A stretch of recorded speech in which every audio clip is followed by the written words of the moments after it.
श्री राम द्वारा रचित शंभु स्तुति हिंदी अर्थ सहितं। श्री राम उवाच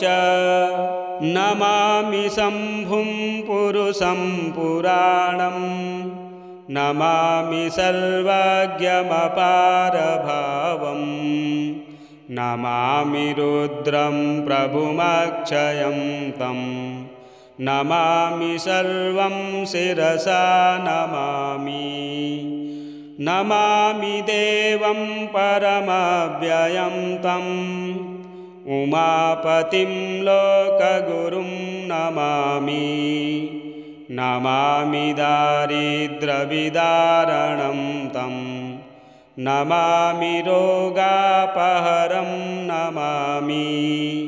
नमामि कल्याणमचिन्त्यरूपं नमामि विश्वोद्भवबीजरूपं नमामि विश्वस्थितिकारणं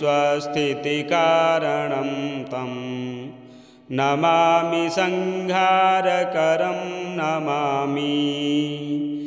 नमामि गौरीप्रियमव्ययं तं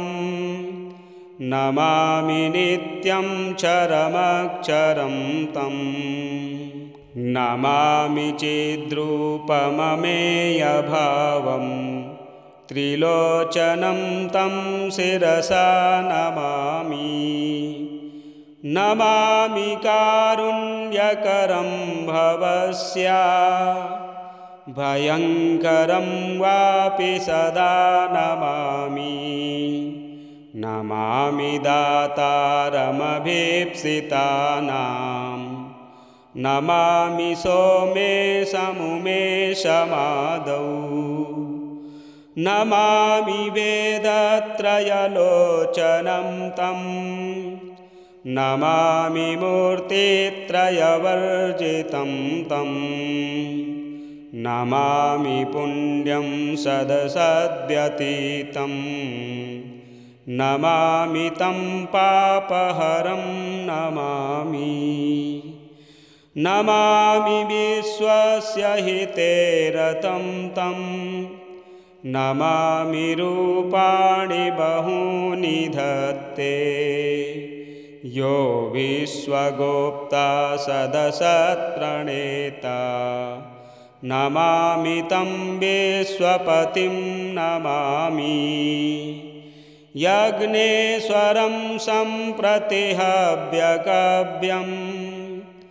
तथागतिं लोकसदाशिवो यः आराधितो यश्च ददाति सर्वं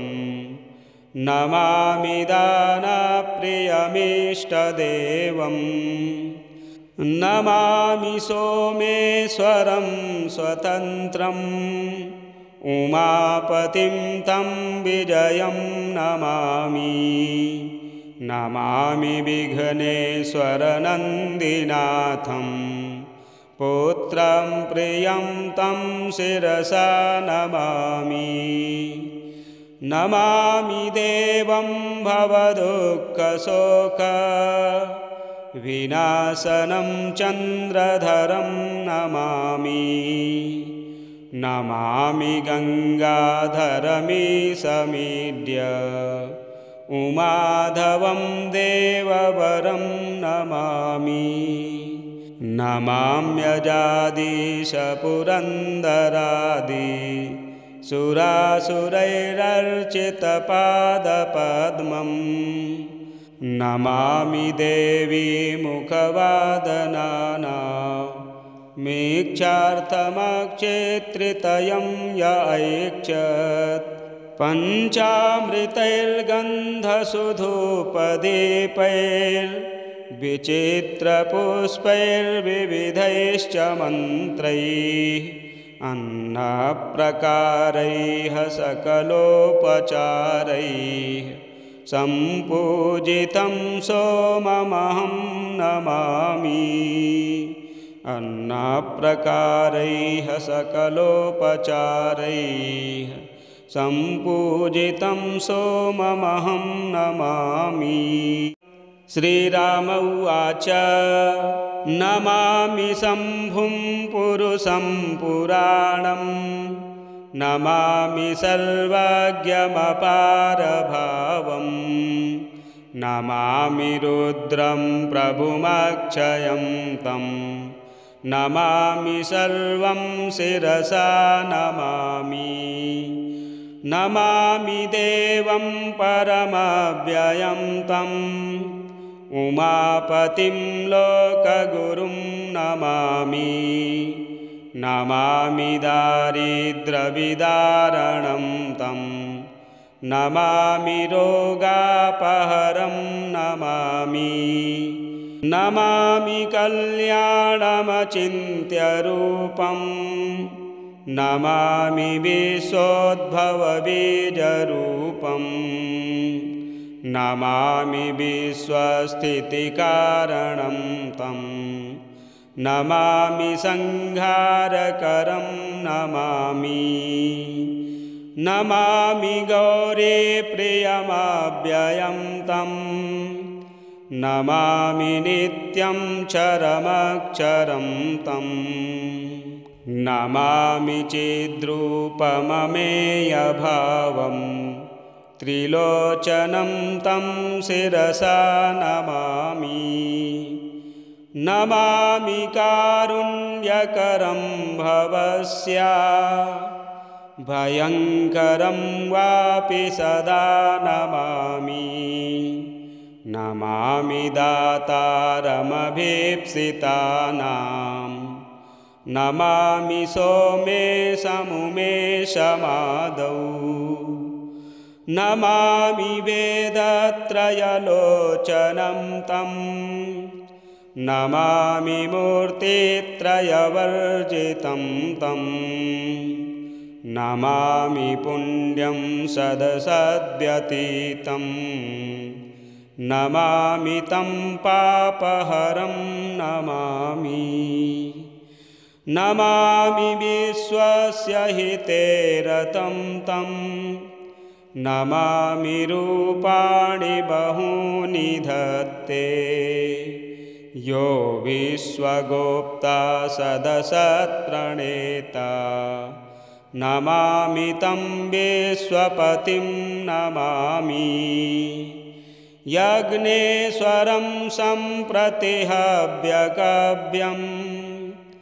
तथागतिं लोकसदाशिवो यः आराधितो यश्च ददाति सर्वं नमामि दानप्रियमीष्टदेवं नमामि सोमेश्वरं स्वतन्त्रम् उमापतिं तं विजयं नमामि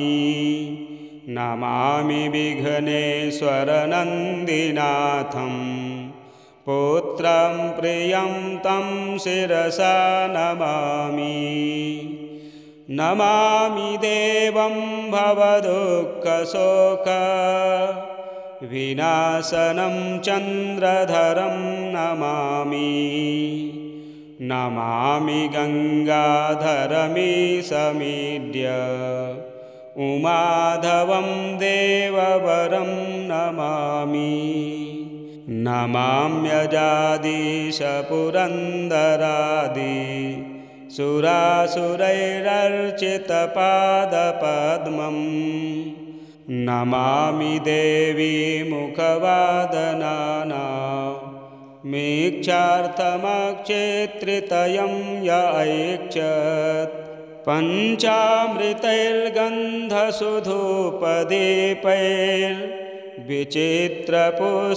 पञ्चामृतैर्गन्धसुधूपदीपैर्विचित्रपुष्पैर्विविधैश्च मन्त्रैः अन्नप्रकारैः सकलोपचारैः सम्पूजितं सोममहं नमामि अन्नप्रकारैः सकलोपचारैः सम्पूजितं सोममहं नमामि श्रीराम उवाच नमामि शम्भुं पुरुषं पुराणं नमामि सर्वज्ञमपारभावं नमामि रुद्रं प्रभुमक्षयं तं नमामि सर्वं शिरसा नमामि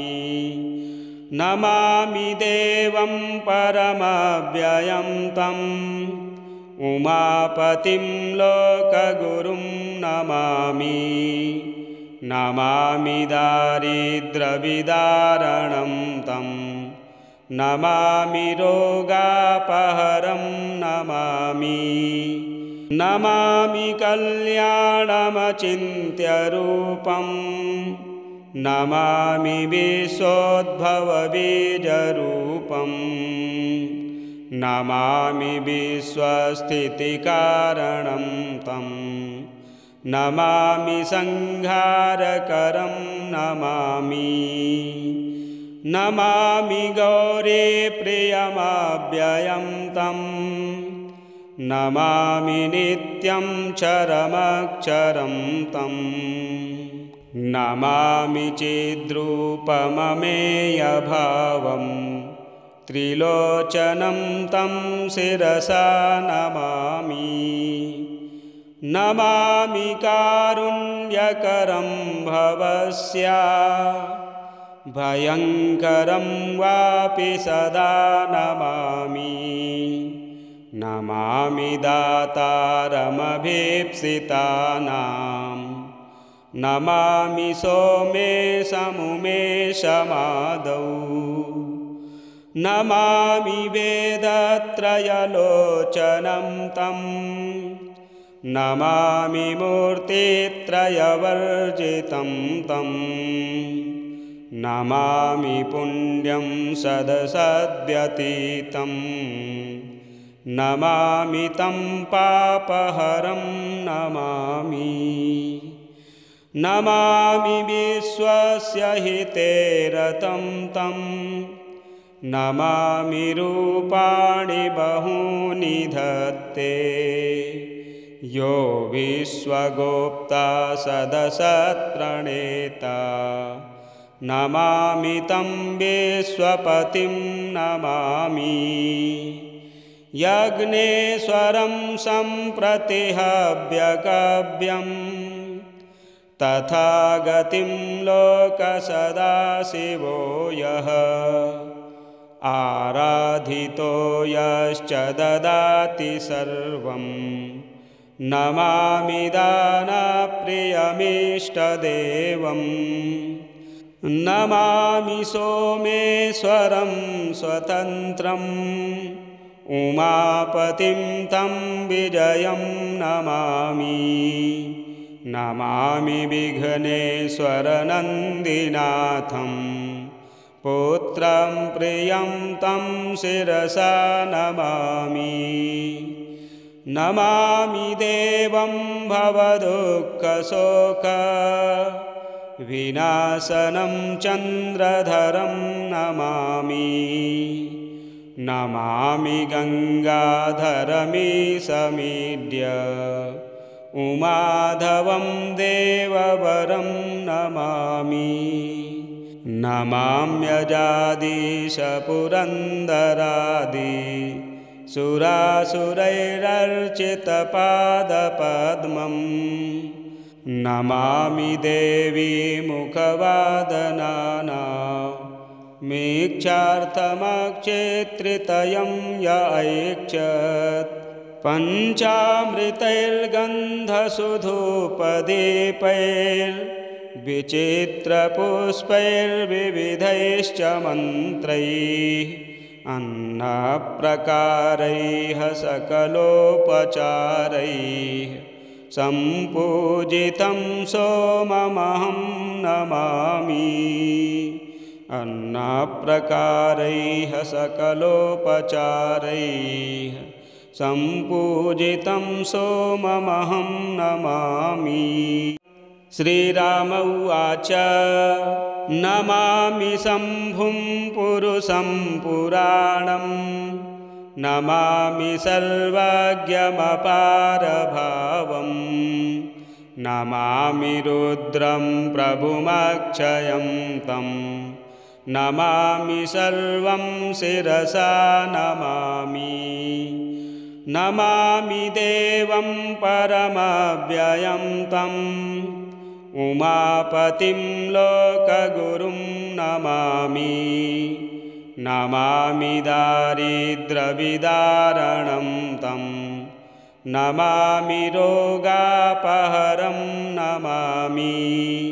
नमामि कल्याणमचिन्त्यरूपं नमामि विश्वोद्भवबीजरूपं नमामि विश्वस्थितिकारणं तं नमामि संहारकरं नमामि नमामि गौरीप्रियमव्ययं तं नमामि नित्यं चरमक्षरं तं नमामि चिद्रूपममेयभावं त्रिलोचनं तं शिरसा नमामि नमामि कारुण्यकरं भवस्या भयङ्करं वापि सदा नमामि नमामि दातारमभीप्सितानां नमामि सोमेशमुमेशमादौ नमामि वेदत्रयलोचनं तं नमामि मूर्तित्रयवर्जितं तं नमामि पुण्यं सदसद्व्यतीतं नमामि तं पापहरं नमामि नमामि विश्वस्य हिते रतं तं नमामि रूपाणि बहूनि धत्ते यो विश्वगोप्ता सदसत्प्रणेता नमामि तं विश्वपतिं नमामि यज्ञेश्वरं सम्प्रतिहव्यकव्यं तथागतिं लोकसदाशिवो यः आराधितो यश्च ददाति सर्वं नमामि दानप्रियमीष्टदेवं नमामि सोमेश्वरं स्वतन्त्रम् उमापतिं तं विजयं नमामि नमामि विघ्नेश्वरनन्दिनाथं पुत्रं प्रियं तं शिरसा नमामि नमामि देवं भवदुःखशोक विनाशनं चन्द्रधरं नमामि नमामि गङ्गाधरमीशमीड्य उमाधवं देववरं नमामि नमाम्यजादीशपुरन्दरादि सुरासुरैरर्चितपादपद्मं नमामि देवी मुखवादनाना मीक्षार्थमक्षेत्रितयं य ऐक्षत्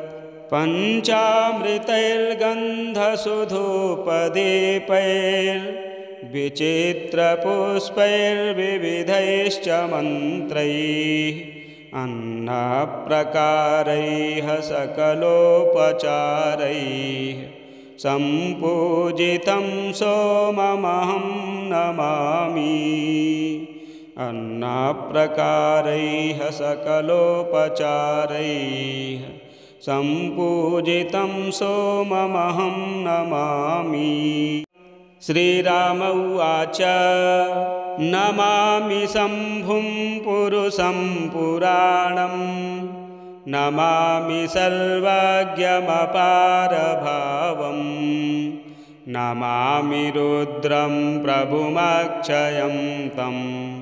नमामि सर्वं शिरसा नमामि नमामि देवं परमव्ययं तम् उमापतिं लोकगुरुं नमामि नमामि दारिद्र्यविदारणं तं नमामि रोगापहरं नमामि नमामि कल्याणमचिन्त्यरूपं नमामि विश्वोद्भवबीजरूपं नमामि विश्वस्थितिकारणं तं नमामि संहारकरं नमामि नमामि गौरीप्रियमव्ययं तं नमामि नित्यं चरमक्षरं तं नमामि चिद्रूपममेयभावं त्रिलोचनं तं शिरसा नमामि नमामि कारुण्यकरं भवस्या भयङ्करं वापि सदा नमामि नमामि दातारमभीप्सितानां नमामि सोमेशमुमेशमादौ नमामि वेदत्रयलोचनं तं नमामि मूर्तित्रयवर्जितं तं नमामि पुण्यं सदसद्व्यतीतं नमामि तं पापहरं नमामि नमामि विश्वस्य हिते रतं तं नमामि रूपाणि बहूनि धत्ते यो विश्वगोप्ता सदसत्प्रणेता नमामि तं विश्वपतिं नमामि यज्ञेश्वरं सम्प्रतिहव्यकव्यं तथा गतिं लोकसदाशिवो यः आराधितो यश्च ददाति सर्वं नमामि दानप्रियमीष्टदेवं नमामि सोमेश्वरं स्वतन्त्रम् उमापतिं तं विजयं नमामि नमामि विघ्नेश्वरनन्दिनाथं पुत्रं प्रियं तं शिरसा नमामि नमामि देवं भवदुःखशोक विनाशनं चन्द्रधरं नमामि नमामि गङ्गाधरमीशमीड्य उमाधवं देववरं नमामि नमाम्यजादीशपुरन्दरादि सुरासुरैरर्चितपादपद्मं नमामि देवी मुखवादनाना मीक्षार्थमक्षेत्रितयं य ऐक्षत्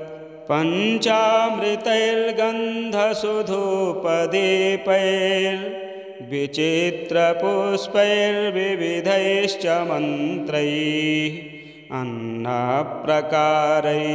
सकलोपचारैः सम्पूजितं सोममहं नमामि अन्नप्रकारैः सकलोपचारैः सम्पूजितं सोममहं नमामि श्रीराम उवाच नमामि शम्भुं पुरुषं पुराणं नमामि सर्वज्ञमपारभावं नमामि रुद्रं प्रभुमक्षयं तं नमामि सर्वं शिरसा नमामि नमामि देवं परमव्ययं तं उमापतिं लोकगुरुं नमामि नमामि दारिद्र्यविदारणं तं नमामि रोगापहरं नमामि नमामि कल्याणमचिन्त्यरूपं नमामि विश्वोद्भवबीजरूपं नमामि विश्वस्थितिकारणं तं नमामि संहारकरं नमामि नमामि गौरीप्रियमव्ययं तं नमामि नित्यं चरमक्षरं तं नमामि चिद्रूपममेयभावं त्रिलोचनं तं शिरसा नमामि नमामि कारुण्यकरं भवस्या भयङ्करं वापि सदा नमामि नमामि दातारमभीप्सितानां नमामि सोमेशमुमेशमादौ नमामि वेदत्रयलोचनं तं नमामि मूर्तित्रयवर्जितं तं नमामि पुण्यं सदसद्व्यतीतं नमामि तं पापहरं नमामि नमामि विश्वस्य हिते रतं तं नमामि रूपाणि बहूनि धत्ते यो विश्वगोप्ता सदसत्प्रणेता नमामि तं विश्वपतिं नमामि यज्ञेश्वरं सम्प्रतिहव्यकव्यं तथा गतिं लोकसदाशिवो यः आराधितो यश्च ददाति सर्वं नमामि दानप्रियमीष्टदेवं नमामि सोमेश्वरं स्वतन्त्रम् उमापतिं तं विजयं नमामि नमामि विघ्नेश्वरनन्दिनाथं पुत्रं प्रियं तं शिरसा नमामि नमामि देवं भवदुःखशोक विनाशनं चन्द्रधरं नमामि नमामि गङ्गाधरमीशमीड्य उमाधवं देववरं नमामि नमाम्यजादीशपुरन्दरादि सुरासुरैरर्चितपादपद्मं नमामि देवी मुखवादनाना मीक्षार्थमक्षेत्रितयं य ऐक्षत्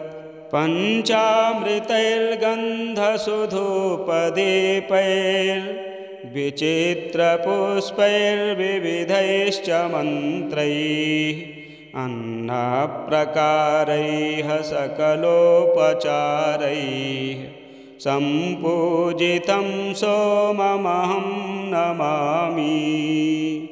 अन्नप्रकारैः सकलोपचारैः सम्पूजितं सोममहं नमामि श्रीराम उवाच नमामि शम्भुं पुरुषं पुराणं नमामि सर्वज्ञमपारभावं नमामि रुद्रं प्रभुमक्षयं तं नमामि सर्वं शिरसा नमामि नमामि देवं परमव्ययं तं उमापतिं लोकगुरुं नमामि नमामि दारिद्र्यविदारणं तं नमामि रोगापहरं नमामि नमामि कल्याणमचिन्त्यरूपं नमामि विश्वोद्भवबीजरूपं नमामि विश्वस्थितिकारणं तं नमामि संहारकरं नमामि नमामि गौरीप्रियमव्ययं तं नमामि नित्यं चरमक्षरं तं नमामि चिद्रूपममेयभावं त्रिलोचनं तं शिरसा नमामि नमामि कारुण्यकरं भवस्या भयङ्करं वापि सदा नमामि नमामि दातारमभीप्सितानां नमामि सोमेशमुमेशमादौ नमामि वेदत्रयलोचनं तं नमामि मूर्तित्रयवर्जितं तं नमामि पुण्यं सदसद्व्यतीतं नमामि तं पापहरं नमामि नमामि विश्वस्य हिते रतं तं नमामि रूपाणि बहूनि धत्ते यो विश्वगोप्ता सदसत्प्रणेता नमामि तं विश्वपतिं नमामि यज्ञेश्वरं सम्प्रतिहव्यकव्यं तथागतिं लोकसदाशिवो यः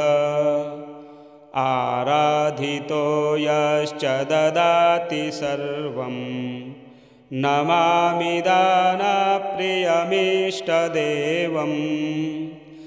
नमामि सोमेश्वरं स्वतन्त्रम् उमापतिं तं विजयं नमामि नमामि विघ्नेश्वरनन्दिनाथं पुत्रं प्रियं तं शिरसा नमामि नमामि देवं भवदुःखशोक विनाशनं चन्द्रधरं नमामि नमामि गङ्गाधरमीशमीड्य उमाधवं देववरं नमामि नमाम्यजादीशपुरन्दरादि सुरासुरैरर्चितपादपद्मं नमामि देवी मुखवादनाना मीक्षार्थमक्षेत्रितयं य ऐक्षत्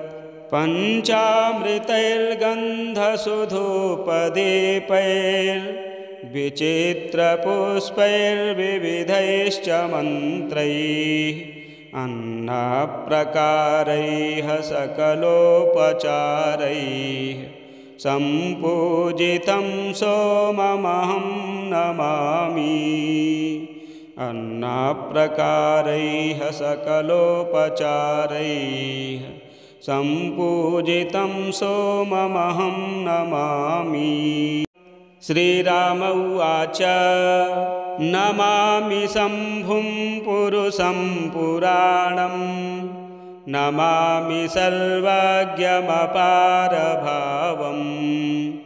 नमामि रुद्रं प्रभुमक्षयं तं नमामि सर्वं शिरसा नमामि नमामि देवं परमव्ययं तं उमापतिं लोकगुरुं नमामि नमामि दारिद्र्यविदारणं तं नमामि रोगापहरं नमामि नमामि कल्याणमचिन्त्यरूपं नमामि विश्वोद्भवबीजरूपं नमामि विश्वस्थितिकारणं तं नमामि संहारकरं नमामि नमामि गौरीप्रियमव्ययं तं नमामि नित्यं चरमक्षरं तं नमामि चिद्रूपममेयभावं त्रिलोचनं तं शिरसा नमामि नमामि कारुण्यकरं भवस्या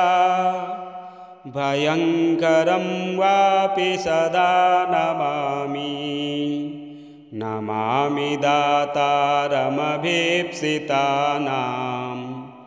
नमामि सोमेशमुमेशमादौ नमामि वेदत्रयलोचनं तं नमामि मूर्तित्रयवर्जितं तं नमामि पुण्यं सदसद्व्यतीतं नमामि तं पापहरं नमामि नमामि विश्वस्य हिते रतं तं नमामि रूपाणि बहूनि धत्ते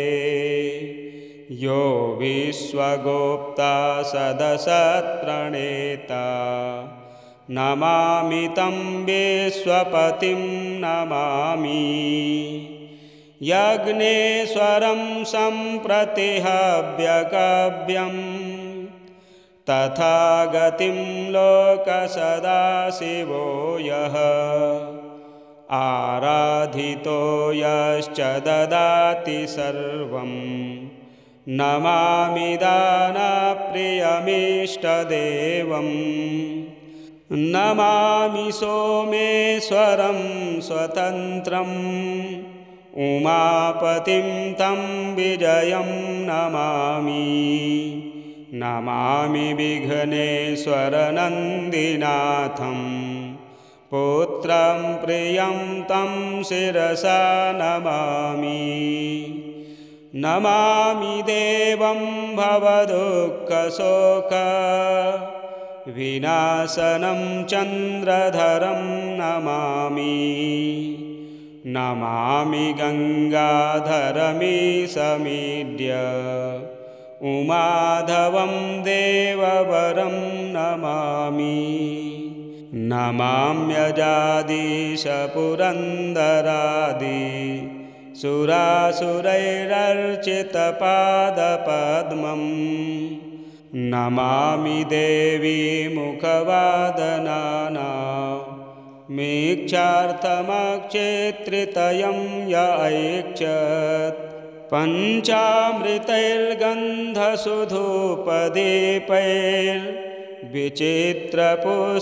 पञ्चामृतैर्गन्धसुधूपदीपैर्विचित्रपुष्पैर्विविधैश्च मन्त्रैः अन्नप्रकारैः सकलोपचारैः सम्पूजितं सोममहं नमामि अन्नप्रकारैः सकलोपचारैः सम्पूजितं सोममहं नमामि श्रीराम उवाच नमामि शम्भुं पुरुषं पुराणं नमामि सर्वज्ञमपारभावं नमामि रुद्रं प्रभुमक्षयं तं नमामि सर्वं शिरसा नमामि नमामि देवं परमव्ययं तं उमापतिं लोकगुरुं नमामि नमामि दारिद्र्यविदारणं तं नमामि रोगापहरं नमामि नमामि कल्याणमचिन्त्यरूपं नमामि विश्वोद्भवबीजरूपम् नमामि विश्वस्थितिकारणं तं नमामि संहारकरं नमामि नमामि गौरीप्रियमव्ययं तं नमामि नित्यं चरमक्षरं तं नमामि चिद्रूपममेयभावं त्रिलोचनं तं शिरसा नमामि नमामि कारुण्यकरं भवस्या भयङ्करं वापि सदा नमामि नमामि दातारमभीप्सितानां नमामि सोमेशमुमेशमादौ नमामि वेदत्रयलोचनं तं नमामि मूर्तित्रयवर्जितं तं नमामि पुण्यं सदसद्व्यतीतं नमामि तं पापहरं नमामि नमामि विश्वस्य हिते रतं तं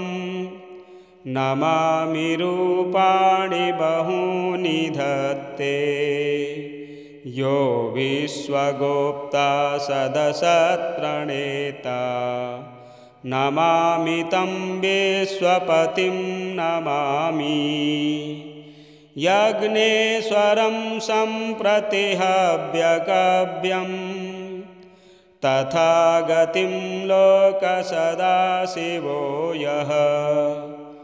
आराधितो यश्च ददाति सर्वं नमामि दानप्रियमीष्टदेवं नमामि सोमेश्वरं स्वतन्त्रम् उमापतिं तं विजयं नमामि नमामि विघ्नेश्वरनन्दिनाथं पुत्रं प्रियं तं शिरसा नमामि नमामि देवं भवदुःखशोक विनाशनं चन्द्रधरं नमामि नमामि गङ्गाधरमीशमीड्य उमाधवं देववरं नमामि नमाम्यजादीशपुरन्दरादि सुरासुरैरर्चितपादपद्मं नमामि देवी मुखवादनाना मीक्षार्थमक्षेत्रितयं य ऐक्षत् पञ्चामृतैर्गन्धसुधूपदीपैर्विचित्रपुष्पैर्विविधैश्च मन्त्रैः अन्नप्रकारैः सकलोपचारैः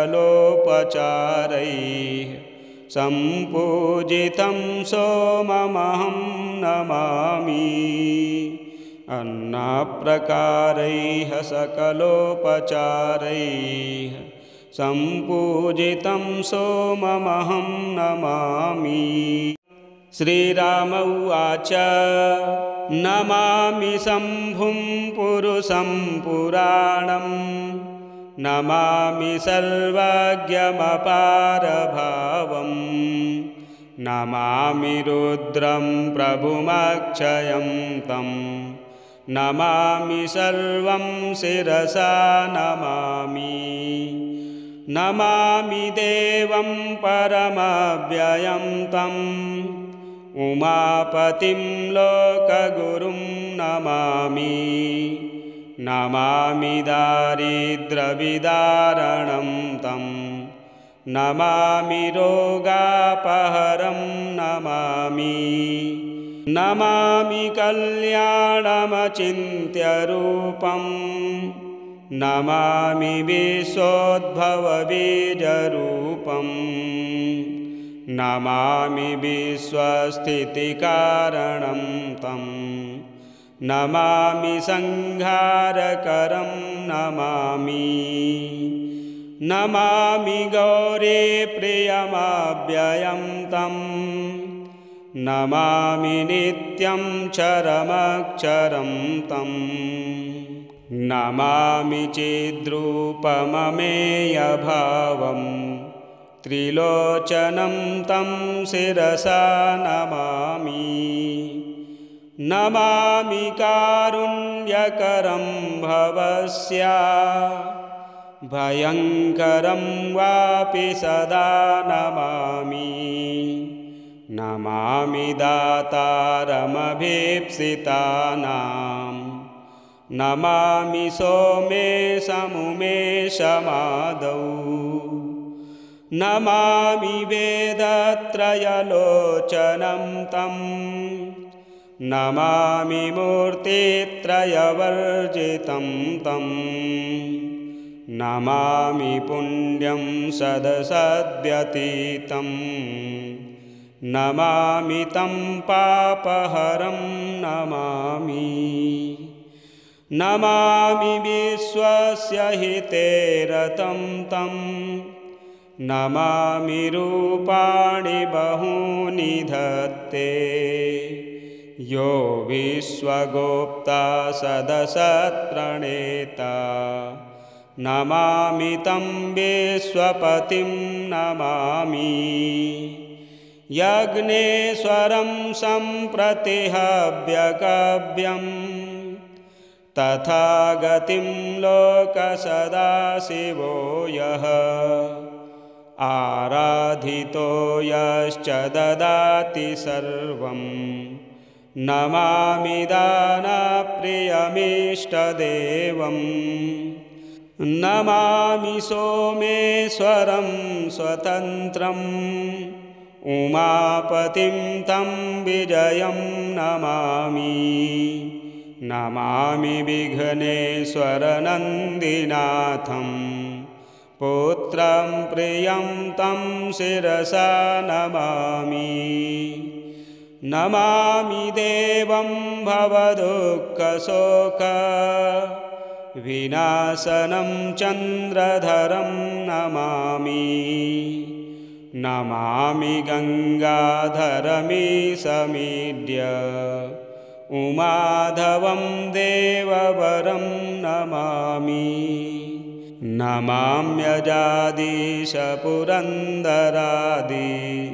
सुरासुरैरर्चितपादपद्मं नमामि देवी मुखवादनाना मीक्षार्थमक्षेत्रितयं य ऐक्षत्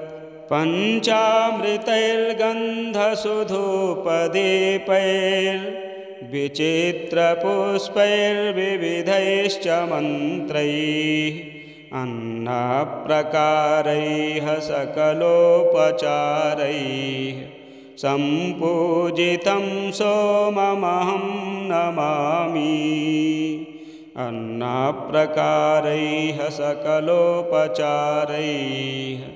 सम्पूजितं सोममहं नमामि श्रीराम उवाच नमामि शम्भुं पुरुषं पुराणं नमामि सर्वज्ञमपारभावं नमामि रुद्रं प्रभुमक्षयं तं नमामि सर्वं शिरसा नमामि नमामि देवं परमव्ययं तम् उमापतिं लोकगुरुं नमामि नमामि दारिद्र्यविदारणं तं नमामि रोगापहरं नमामि नमामि कल्याणमचिन्त्यरूपं नमामि विश्वोद्भवबीजरूपं नमामि विश्वस्थितिकारणं तं नमामि संहारकरं नमामि नमामि गौरी प्रियमव्ययं तं नमामि नित्यं चरमक्षरं तं नमामि चिद्रूपममेयभावं त्रिलोचनं तं शिरसा नमामि नमामि कारुण्यकरं भवस्य भयङ्करं वापि सदा नमामि नमामि दातारमभीप्सितानां नमामि सोमेशमुमेशमादौ नमामि वेदत्रयलोचनं तं नमामि मूर्तित्रयवर्जितं तं नमामि पुण्यं सदसद्व्यतीतं नमामि तं पापहरं नमामि नमामि विश्वस्य हिते रतं तं नमामि रूपाणि बहूनि धत्ते यो विश्वगोप्ता सदसत्प्रणेता नमामि तं विश्वपतिं नमामि यज्ञेश्वरं सम्प्रतिहव्यकव्यं तथागतिं लोकसदाशिवो यः आराधितो यश्च ददाति सर्वं नमामि दानप्रियमीष्टदेवं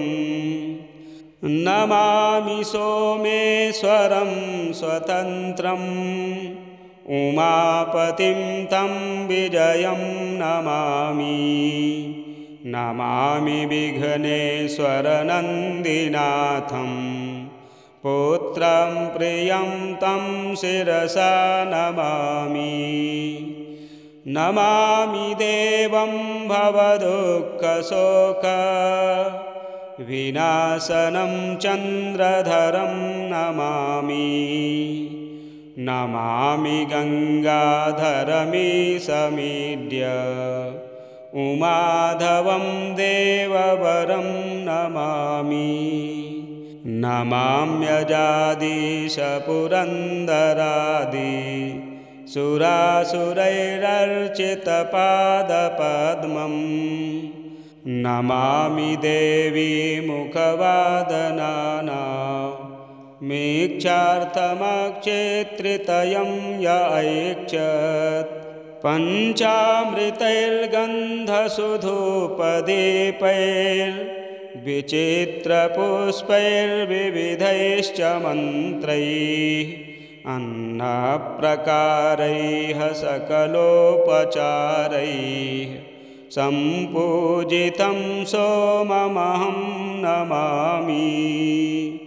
अन्नप्रकारैः सकलोपचारैः सम्पूजितं सोममहं नमामि। श्री ब्रह्म महापुराणे शंभु स्तुति संपूर्णम। प्रिय दर्शकों, सोमवार के दिन भगवान शिव जी की यह स्तुति सभी संकटों को दूर करने वाली है। इस स्तुति के 11 पाठ श्रवण करने से सभी मनोकामनाएं पूर्ण होती हैं। चैनल को सब्सक्राइब करें, वीडियो शेयर करें, लाइक करें। हर हर महादेव।